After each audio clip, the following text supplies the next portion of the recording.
임현주라고 하는 아나운서가 뉴스를 진행하는데 안경을 쓰고 뉴스를 진행하였습니다.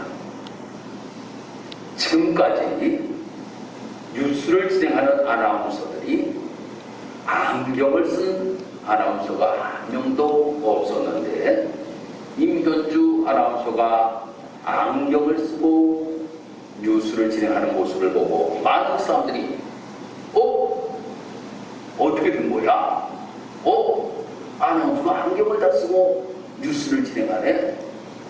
라고 하면서 사람들이 많이들 놀랐답니다. 우리가 삶을 살아가면서 작은 일 아니면 큰 일 때문에 우리가 놀라며 삶을 살아갈 때가 참으로 많이 있습니다. 요즘은 무엇 때문에 여러분들 놀라십니까? 이 코로나19 확진자 수 때문에 우리들이 많이 놀래고 있습니다. 오늘은 천안에서 3명 나왔대, 4명 나왔대, 아니 10명 나왔대 라고 하는 이러한 이야기를 듣고 우리는 많이 놀래면서 삶을 살아가고 있습니다. 세상 삶을 살아가면서 참으로 놀랄 일들이 참으로 많이 있지만 그 중에서 참으로 놀랄 말씀이 오늘 이 본문의 말씀에 기록이 되고 있다라고 하는 겁니다. 오늘 이 본문의 말씀 보면 엄청나게 우리가 놀랄 일에 관하여서 말씀이 기록되고 있는데 그 말씀이 무엇인가면 우리를 하나님의 자녀로 삼으셨다 라고 하는 겁니다. 여러분, 이것은 말입니다. 엄청나게 놀랄 일이라고 하는 거예요. 나를 하나님의 자녀로 삼으셨다. 나를 하나님의 자녀로 삼으셨다. 이것은 우리가 참으로 놀라고 놀랄 수밖에 없는 일이라고 하는 겁니다. 로마서 8장 15절에 가서 말씀을 보면 너희는 다시 무소하는 종의 영을 받지 아니하였고 양자의 영을 받았으므로 아빠 아버지라 부르짖느니라 라고 이렇게 우리에게 말씀합니다. 우리가 하나님을 아빠 아버지라고 부르며 삶을 살아갈 수 있는 하나님의 자녀가 되었다라고 하는 것에 관하여서 우리에게 말씀해 주고 있는 것입니다. 사랑하는 성도 여러분, 우리가 하나님의 자녀가 되었다라고 하는 것은 우리에게 있어서는 너무나도 큰 은혜요, 우리에게 있어서는 너무나도 감사한 일이라고 하는 겁니다. 또한 나 같은 죄인이 하나님의 자녀가 된 것은 너무나도 감격적인 일이라고 하는 겁니다. 그러면 우리가 이 놀랍고도 엄청난 말씀에 대해서 두 가지로 오늘 저는 여러분들에게 말씀을 드리려고 합니다. 첫째는 누가 하나님의 자녀가 되느냐 라고 하는 것과 두 번째로는 하나님의 자녀된 의미가 무엇이고 그 증거가 무엇이냐 라고 하는 것에 관하여서 말씀을 드리려고 합니다. 그 첫 번째로 누가 이렇게 엄청난 영광스러운 하나님의 자녀가 되느냐 라고 하는 겁니다. 누가 하나님의 자녀가 되느냐. 성경을 보면 두 가지로 하나님의 자녀가 되었다라고 하는 것에 관하여서 말씀합니다. 첫 번째가 양자됨으로 하나님의 자녀가 되었다 라고 이렇게 우리에게 말씀합니다. 로마서 8장 15절에 가서 말씀을 보면 양자의 영을 받음으로 우리는 하나님의 자녀가 되었다라고 하는 것에 관하여 말씀합니다. 두 번째로는 출생입니다. 출생이라고 하는 것은 바로 하나님께로부터 태어났기 때문에 자녀가 되었다라고 하는 겁니다. 그래서 오늘 이 본문의 말씀에도 9절에 하나님께로서 난 자라고 이렇게 말씀합니다. 이렇게 양자가 됨으로 인하여 하나님의 자녀가 될 수도 있고, 하나님께로부터 태어남으로 인하여서 하나님의 자녀가 될 수가 있다라고 하는 겁니다. 그러면 어떠한 방법으로든지 저와 우리 사랑하는 성도 여러분들은 다 하나님의 자녀가 되었습니다. 그러면 하나님 편에서 우리를 어떻게 하나님의 자녀로 삼으셨는가 라고 하는 것을 우리가 알 필요가 있겠지요. 성경을 우리가 보면 우리가 하나님의 자녀가 될 수 있었던 것은 하나님이 우리를 택하심으로 인하여 우리가 하나님의 자녀가 되었다 라고 이렇게 우리에게 말씀합니다. 하나님이 택하셔서 우리가 하나님의 자녀가 되었어요. 그래서 에베소서 1장 4절에서 5절까지 우리가 말씀을 보면 창세전에 우리를 택하사라고 이렇게 말씀하고 있습니다. 그래서 하나님께서 우리를 택하여 주심으로 인하여서 우리가 하나님의 자녀가 되었다라고 하는 겁니다. 로마서 8장 30절에 가서 말씀을 보아도 미리 정하신 그들 하나님의 아들로 삼으시려고 미리 정하신 사람들이 있는데 그를 부르시고 그들을 의롭게 하시고 또한 영화롭게 하셨다라고 이렇게 우리에게 말씀하심을 보게 됩니다. 바로 하나님께서 우리를 택하시고 우리를 부르심으로 인하여 우리는 하나님의 자녀가 되었다라고 하는 겁니다. 왜 그러면 하나님께서 우리를 택하시고 왜 우리를 부르셔서 하나님의 자녀로 우리를 삼으셨을까? 여러분, 삶을 살아가면서 우리는 자랑거리들이 너무나도 많이 있습니다. 자랑거리가 내가 건강한 것을 우리가 자랑합니다. 자녀들이 잘 된 것을 우리가 자랑합니다. 내가 돈 많이 버는 것을 자랑합니다. 좋은 학교 나온 것을 자랑합니다. 많은 것들을 자랑하면서 삶을 살아갑니다. 이것이 사람들의 모습이에요. 사람들은 자기들이 모든 것들을 다 자랑하며 삶을 살아가려고 하는 마음이에요. 그런데 말입니다. 이 구원이라고 하는 것은 말입니다. 절대 우리는 자랑할 수가 없다고 하는 거예요. 왜 자랑할 수가 없는지 아십니까? 하나님께서 나를 부르셔서 하나님께서 나를 택하셔서 내가 하나님의 자녀가 되었기 때문인 겁니다. 나는 아무것도 아닌 존재인데 하나님께서 나를 부르셔서 하나님의 자녀 삼으셨으니 내가 무슨 자랑거리가 있겠느냐라고 하는 거예요. 다음 두 번째로는 사람의 입장입니다. 사람의 입장. 이 두 가지를 우리가 잘 이해하여야지만이 됩니다. 두 번째 말씀은 요한복음 3장 16절의 말씀입니다.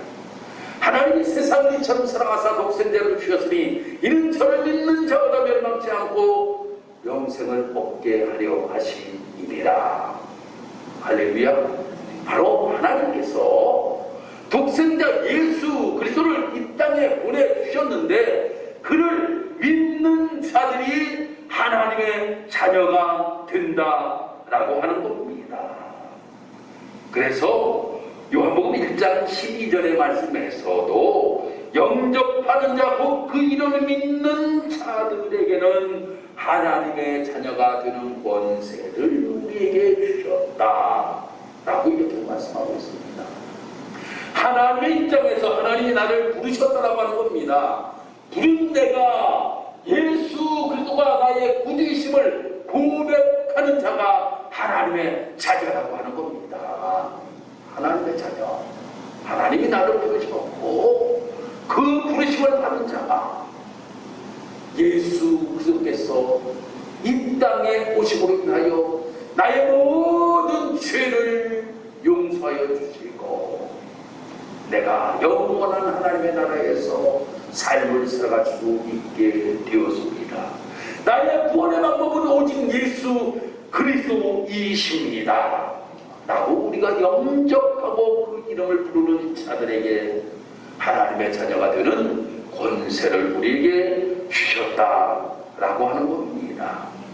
그러기에 우리 사랑하는 성도 여러분들이 우리가 신앙생활을 하면서 하나님이 나를 부르셨고 내가 부르심을 받아 예수 그리스도가 나의 구주이심을 고백하는 성도들이 하나님의 자녀라고 하는 것을 우리는 꼭 기억하며 삶을 살아가기를 주님의 이름으로 축복합니다. 그러면 하나님의 자녀가 되었어요. 하나님의 자녀된 우리들이 우리가 무엇인가 증거가 나타나야 될 것 아닙니까? 하나님의 자녀는 자녀인데 삶 속에 또한 우리가 증거를 나타낼 수 있는 우리의 모습이 되어야 된다고 하는 겁니다. 오늘 2절 말씀 한번 보도록 하겠습니다. 사랑하는 자들아, 우리가 지금은 하나님의 자녀다. 장래에 어떻게 될지는 아직 나타나지 아니하였으나 그가 나타나시면 우리가 그와 같은 줄을 아는 것은 그의 참모습 그대로 볼 것이기 때문이니 라고 이렇게 우리에게 말씀합니다. 여러분들이 하나님의 자녀는 자녀인데 이마에다가 하나님의 자녀 써붙이고 다니시는 분 계십니까? 써붙이고 다니는 분이 없어요. 그냥 사람들이 지나가는 모습을 보면 저 사람이 하나님의 자녀인지 하나님의 자녀가 아닌지 알지를 못한다고 하는 겁니다. 알지를 못해요. 그렇지만 예수님께서 이 땅에 오실 때에 그 예수님이 오신 이후의 모습을 보면 오신 이후에는 완전히 다른 모습으로 우리는 나타나게 될 것이라고 하는 거예요. 제가 그래서 쉬운 성경을 한번 보았어요. 쉬운 성경 보니까 이렇게 말씀하고 있습니다.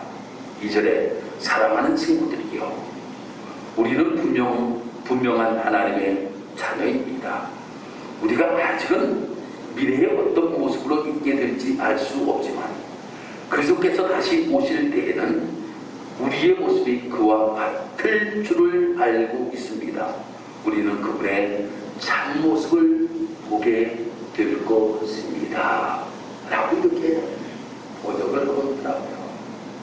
여러분, 우리는 말입니다, 사람들이 우리를 찾아볼 때는 하나님의 자녀의 무슨 표시가 있는 것도 아닌데 저들이 무슨 하나님의 자녀라고 이야기하는가 라고 하는 이야기를 우리가 꼭 들을 수는 있지만, 사랑하는 성도 여러분, 그분께서 다시 오실 때에 우리의 모습은 완전히 다른 모습으로 우리는 주님과 함께 새 마음을 입고 주님과 함께 영원한 삶을 살아가게 될 것이다라고 하는 것을 확실히 믿고 삶을 살아가는 우리의 모습이 되어야 된다라고 하는 겁니다. 사랑하는 성도 여러분, 그렇기 때문에 우리가 삶을 살아가면서 우리를 향하여서 사람들이 우리를 향하여 비방할 때도 참으로 많이 있습니다. 하나님의 자녀도 힘들게 서로 하나님의 자녀도 이렇게 여러 가지 참으로 이야기하는 수많은 소리를, 비방의 소리를 들으며 우리는 삶을 살아간다 할지라도 사랑하는 성도 여러분, 우리는 낙심하지 마시기를 바랍니다. 우리가 낙심하지 말고 우리 사랑하는 귀한 성도 여러분들이, 그래, 나는 분명히 하나님의 자녀야, 주님과 함께 영원히 내가 삶을 살아갈 수 있는 사람이야, 하나님께서 나를 하나님의 자녀 삼으셨기 때문이라고 하는 이러한 모습을 가지고 삶을 살아갈 수 있는 귀한 성도 여러분들이 되기를 주님의 이름으로 축복합니다. 이 모습을 가지고 또한 우리가 삶을 살아가면서 무엇인가 증거를 또한 우리가 나타내 보이며 삶을 살아갈 수 있는 성도들이 되어야 된다고 하는 겁니다. 그 첫 번째가 무엇인가 하면 오늘 구절의 말씀에 이렇게 말씀이 기록되고 있습니다. 하나님께로부터 난 자는 죄를 짓지 아니하나니 이는 하나님의 씨가 그의 속에 거함이요 라고 이렇게 말씀하고 있습니다. 사랑하는 성도 여러분, 하나님의 자녀가 되고 있나요? 하나님의 씨가 여러분들의 삶 속에, 여러분의 마음 속에 심겨졌다라고 하는 겁니다. 하나님의 씨. 시로 할 수 있는 것, 시로 나타나는 것이 무엇일까? 말씀을 준비하다가 제가 시로 나타나는 것이 두 가지다 라고 하는 것을 생각하게 되었어요. 시라고 하는 것은 말입니다. 첫 번째는 무엇인가 하면 생명입니다. 생명. 여러분들, 시를 여러분들 왜 심습니까? 그 시에 생명이 있기 때문에 시를 심는 겁니다. 그 시를 심음으로 인하여서 그 시가 자라나게 되고 그 시로 인하여서 열매를 맺게 되는 것입니다. 두 번째로는 이 시의 역할이 무엇인가? 시는 말입니다. 담는 역할이 있습니다. 담는 역할. 호박을 심으면 말입니다. 호박이 열리게 된다고 하는 겁니다. 호박이라고 하는 곳에서 씨를 뽑았어요. 그 씨를 뽑아가지고 그 씨를 심었어요. 그 씨를 심으면 호박이 거기에서 달리게 된다고 하는 겁니다. 오이씨를 뽑아가지고 오이씨를 심었습니다. 그 오이씨를 심었더니 그 오이, 거기에서 똑같은 오이가 나오게 됩니다. 그래서 말입니다. 참 씨앗이라고 하는 것이 얼마나 중요한가 하면 중국산 심으면 중국산 참깨의 모습으로 나와요. 열매들이 그 똑같이 어떻게 그렇게 닿는지 말이에요. 옥수수 말입니다. 대학이라고 하는 이러한 옥수수를 주면 대학이라고 하는 이러한 열매로 나타난다고 하는 거예요. 닮아요. 이렇게 닮는다고 하는 거예요. 이 말씀을 보면서 하나님의 씨라고 하는 것, 하나님의 씨라고 하는 것이 우리의 마음 속에 들어가게 되면 두 가지의 모습이 나타나야 되는구나. 하나는 예수 생명, 내 생명입니다. 예수 생명, 내 생명. 예수님께서 하나님의 씨앗을 우리에게 심어주셨으니 우리는 생명 가지고 삶을 살아가게 되었다고 하는 거예요. 그러면 하나님의 씨앗이 우리의 속에 들어왔으니 우리는 누구를 닮아야 되는가? 하나님을 닮아야 된다고 하는 거예요. 그 하나님을 닮아야 되는 것이 무엇인가에 관하여서 오늘 말씀하고 있는데 거룩성입니다. 오늘 이 부분의 말씀에서 이렇게 말씀하고 있잖아요. 오늘 구절 말씀 보니까 하나님께로부터 난 자마다 죄를 짓지 아니하나니 이는 하나님의 씨가 그 속에 거함이요 그도 범죄하지 못하는 것은 하나님께로부터 났음이니라 라고 이렇게 분명하게 말씀해 주고 있습니다. 사랑하는 성도 여러분, 그러니 우리는 날마다 성화된 모습을 가지고 삶을 살아갈 수 있는 우리의 모습이 되어야 된다고 하는 겁니다. 왜인지 아십니까? 여러분의 마음속에 하나님의 씨가 심겨졌기 때문입니다. 그렇기 때문에 나는 하나님을 닮을 수밖에 없습니다. 그렇기에 우리는 하나님의 거룩성을 가지고 삶을 살아가야 된다고 하는 겁니다. 이것이 바로 우리의 모습이 되어야 돼요. 두 번째로는 말입니다. 하나님과 나와는 어떤 관계가 되었습니까? 혈연의 관계가 되었다라고 하는 거예요. 혈연의 관계. 하나님은 우리가 아버지라고 부르니까 혈연의 관계가 되고 다닙니까? 여러분, 우리 서은이가 저보고 아빠라고 부를까요? 안 부를까요? 안 불러요. 절대 아빠라고 안 부릅니다. 서은이 아빠는 우리 황건사님이에요. 저보고 말입니다. 아빠라고 불러라 그래도 내가 왜 목사님이 아빠예요? 목사님이지? 라고 하지 아빠라고 안 한다라고 하는 거예요.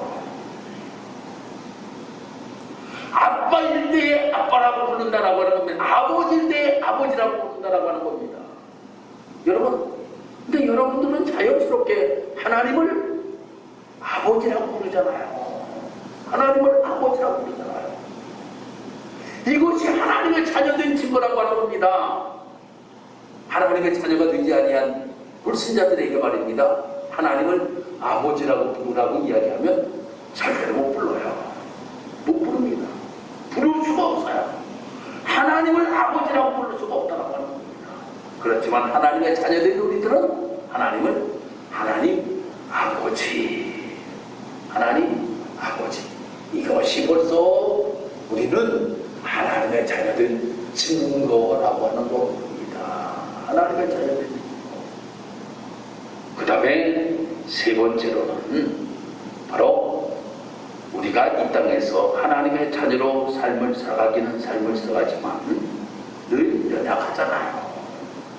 그렇지만 하나님께서 우리에게 권세를 주신다고 하는 겁니다. 하나님의 자녀들에게는 권세를 주십니다. 한경도, 평안도 정주라고 하는 곳에 아주 굿을 잘하는 무당이 있었습니다. 그 사람의 이름이 백사겸이라고 하는 사람이에요. 이 백사겸이라고 하는 사람이 아주 굿을 잘하였는데 시각장애인이었다고 하는 겁니다. 시각장애. 이 시각장애를 갖고 있는데도 굿을 잘해서 돈을 아주 잘 벌어서 첩을 몇 명을 두고 있을 정도였다고 하는 겁니다. 그런데 이 백사겸에게는 아들이 한 명이 있었어요. 그 아들이 한 명이 있었는데 아들이 살려기는 아버지는 누구나 다 바라는 것 아닙니까? 근데 어느 날 이 백사겸이 큰 굿을 하고 있었습니다. 그런데 그 굿이 되지가 아니하는 거예요. 이상하다. 오늘 왜 굿이 되지 않지? 굿을 하려고 하여도 굿이 되지가 아니하는 겁니다. 그래서 굿을 하다가 포기를 해버렸대요. 근데 한 사람이 아주 한국말이 서툴만하고 이렇게 이야기를 하더라는 거예요. 무당 양반, 아니 그 신을 믿으려고 그래? 더 큰 신을 믿어봐. 그 신을 믿으려고 그래? 더 큰 신을 믿어봐. 더 큰 신을 믿으면 자녀도 잘 돼? 라고 이렇게 이야기를 하더라는 거예요. 그 이야기에 큰 감명을 무당이 받게 되었다라고 하는 거예요. 그래서 이 백사겸이라는 사람이 아니 그 신이 무엇인데요? 라고 물으니까 예수야. 예수에게는 능력이 있어. 당신 오늘 굿 못했지? 왜 못했는지 알아? 예수의 능력이 있기 때문에 굿을 못한 거야. 라고 이렇게 이야기를 했더니 그 자리에서 그가 모든 굿들을 다 포기하고 무당도 포기하고 예수를 믿기를 시작하였다라고 하는 겁니다. 그래서 예전에 있는 모든 것들을 전부 다 첩 있는 첩들을 전부 다 보내고 말입니다. 그리고 자기가 가지고 있던 모든 재산들 이것을 다 팔아서 교회 예배당을 건축을 하였다라고 하는 겁니다. 그리고 나니까 아무것도 없잖아요. 그래서 그분은 교회에 사찰로 들어갔다라고 하는 겁니다. 그래서 열심히 헌신하고 봉사하는 중에 그의 아들 참 똑똑하길래 선교사가 이 아들 미국에 데리고 가서 내가 공부를 좀 시키면 안 되겠습니까? 라고 이야기하니까 선교사님 그래주면 감사하죠. 그래서 그 아들을 미국으로 데리고 갔다라고 하는 겁니다. 그 아들을 미국으로 데리고 가서 공부를 시키고 그 아들이 한국으로 들어와서 큰 일을 하게 되는데 그 분이 이름이 무엇이에요? 백낙준이라고 하는 박사예요. 백낙준이라고 하는 박사. 백낙준 박사, 문교부 장관, 예전에 문교부 장관을 했던 분이 백낙준 박사잖아요. 여세대학교 총장을 하였던 분이 백남준 박사잖아요. 이분이 이렇게 될 수 있었던 것이 무엇인가 하면 아버지가 그 무당에서 그 잡신들을 섬기는 곳에서 하나님의 능력을 믿고 예수께서 우리에게 주시는 권세를 분명히 나는 체험할 수 있다고 하는 이런 확신을 가지고 믿음을 가지고 삶을 살아감으로 인하여 결국 이러한 일들이 이루어지게 되었다고 하는 겁니다. 사랑하는 성도 여러분, 우리가 삶을 살아가면서 이 어려운 시기에 우리가 삶을 살아가고 있습니다. 이 어려운 시기에 세상 사람들이 기독교인을 향하여서 얼마나 손가락질을 하고 있는지 모릅니다. 얼마나 손가락질을 하고 있는지 몰라요. 그때 우리는 죽음이라도 정말 들어가고 싶은 심정이 우리의 모습입니다. 그렇지만 우리 사랑하는 성도 여러분, 우리는 확실한 한 가지는 우리는 꼭 기억해야 됩니다. 그 한 가지가 무엇인가 하면 나는 하나님의 자녀다 라고 하는 겁니다. 나는 하나님의 자녀다. 세상이 아무리 힘들고 어렵다고 할지라도 하나님은 나를 버리지 아니하신다 라고 하는 겁니다. 세상이 아무리 힘들고 어렵다고 할지라도 하나님께서 우리들에게 놀라운 권세를 허락하신다라고 하는 겁니다. 그 권세가 무슨 권세인지 아십니까? 바로 그 권세는 하나님께서 우리에게 주시는 바로 악령들을 무찌를 수 있는 권세고 축복의 권세를 하나님께서 우리에게 주셨다라고 하는 겁니다. 그러니 우리 사랑하는 성도 여러분들, 이 어려운 시기에 저도 때로는 목회자이지만 너무나도 인터넷 댓글을 보고 싶지가 않아요. 너무나도 힘들고 어려운 시기에 우리의 삶을 살아가고 있다고 하는 겁니다. 그렇지만 어제 예배를 준비하면서 저는 정말 찬양 한 곡을 부르면서 눈물을 흘렸습니다. 괴로울 때 주님의 얼굴 보라 라고 하는 찬양을 저 혼자 마음껏 소리를 지르면서 목양실에서 찬양을 불렀습니다. 그러는 중에 둘의 눈물이 너무나도 흘러내려서 저는 휴지를 가지고 눈물을 닦으면서 그래, 너무나도 힘들고 어려운 시기에 우리가 지금 삶을 살아가고 있지만 주님의 얼굴을 바라보아야 된다. 왜? 나는 하나님의 자녀이니까.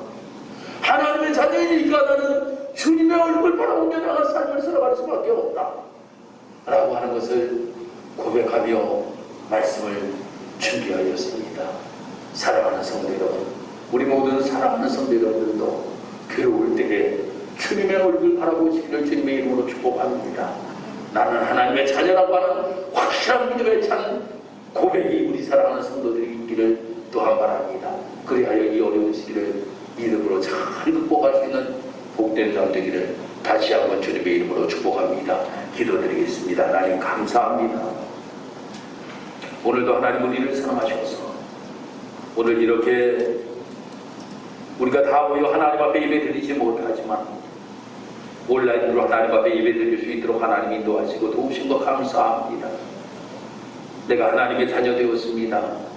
감사의 고백이 있도록 하나님 축복하시고 하나님 자부심을 가지고 또한 삶을 살아갈 수 있는 우리의 모습이 될 수 있도록 하나님 인도하여 주옵기를 원합니다.